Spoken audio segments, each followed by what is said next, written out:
बांग्लादेश में इस्कॉन के संत चिन्मय कृष्णदास की गिरफ्तारी के बाद भारतीय विदेश मंत्रालय ने बयान जारी किया है। विदेश मंत्रालय ने कहा, हमने बांग्लादेश सम्मिलित सनातन जागरण जोत के प्रवक्ता श्री चिन्मय कृष्णदास की गिरफ्तारी और जमानत की अस्वीकृति को गहरी चिंता के साथ नोट किया है। यह घटना बांग्लादेश में हिंदू और अन्य अल्पसंख्यकों पर चरमपंथी तत्वों द्वारा किए गए हमलों के बाद हुई है। कई दस्तावेजित मामलों में अल्पसंख्यकों के घरों और व्यापारिक प्रतिष्ठानों में आगजनी और लूटपाट की घटनाएं सामने आई हैं।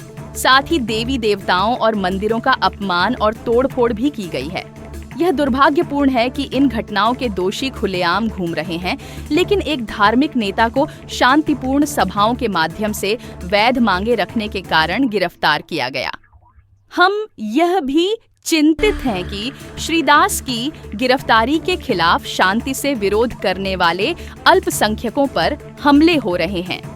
हम बांग्लादेश के अधिकारियों से अपील करते हैं कि वे हिंदुओं और सभी अल्पसंख्यकों की सुरक्षा सुनिश्चित करें, साथ ही उनके शांतिपूर्ण एकत्र होने और अभिव्यक्ति की स्वतंत्रता का अधिकार भी सुनिश्चित करें। माटी भारत के पड़ोसी देश बांग्लादेश में सोमवार 25 नवंबर को छठगांव में एक घटना घटी।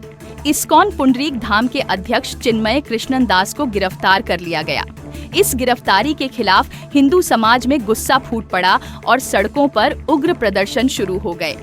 प्रदर्शनकारियों पर बीएनपी और जमात कार्यकर्ताओं ने हमला कर दिया, जिसमें करीब 50 लोग घायल हो गए। हालात और बिगड़े जब हजारों हिंदू श्रद्धालुओं ने जय सिया राम और हर हर महादेव के नारे लगाते हुए मशाल रैली निकाली।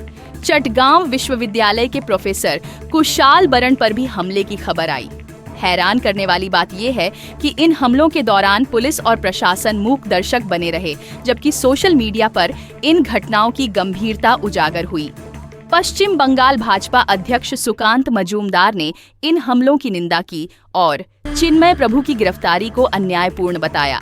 उनका कहना है कि चिन्मय कृष्णदास बांग्लादेश में हिंदू अल्पसंख्यकों के अधिकारों के लिए संघर्षरत थे। चिन्मय कृष्णदास, जिनको चिन्मय प्रभु के नाम से भी जाना जाता है, बांग्लादेश में इस्कॉन के प्रमुख धार्मिक नेता हैं और सनातन धर्म के प्रचारक हैं। वह बांग्लादेश में हिंदू समुदाय पर हो रहे अत्याचारों के खिलाफ आवाज उठाते रहे हैं। उनकी गिरफ्तारी ने बांग्लादेश में हिंदू अल्पसंख्यकों की सुरक्षा पर गंभीर सवाल खड़े कर दिए हैं।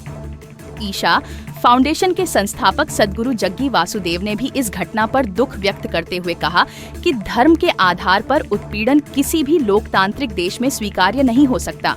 उन्होंने बांग्लादेश के नागरिकों से लोकतंत्र के मूल्यों का पालन करने की अपील की।